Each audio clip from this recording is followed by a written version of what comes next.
Pro nás tohle nebyla první spolupráce s HBO, my jsme s HBO pracovali už minulý rok, kdy jsme pomáhali s komunikací seriálu Pustěna.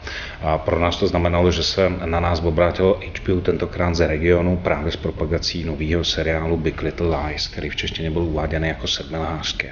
Je to taková quality TV zaměřená na ženy. Naším úkolem bylo vlastně udělat nějakou třešničku na dortu, trošku ozvláštnit klasickou mediální kampaň, která na tenhle séroš běžela. Museli jsme přijít s nějakým jako chytrým nápadem, který by šel realizovat na 9 trzích. Zároveň něco, co se dá zrealizovat relativně rychle a zároveň něco, co tady ještě nikdy předtím nebylo.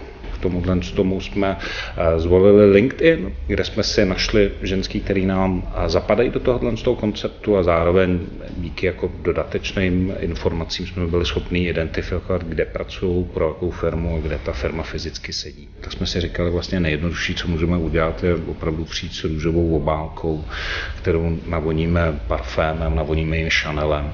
Je to něco, co člověka zaujme už od momentu, kdy to dostane opravdu na recepci a teď čeká, je tam nějaké očekávání, co to asi může být a pak přichází takový ten moment, který ho trošku vyvede z míry. Tahle kampaň pro HBO obsahovala vytištění 9 verzí toho dopisu, který ty ženy dostanou fyzicky napříč trhu. Znamenalo to dalších zhruba nějakých 40-50 verzí dopisu v elektronické podobě, které můžou sdílet na micrositě. Znamenalo to samotnou micrositu, která byla lokalizovaná zase do všech jazykových variant.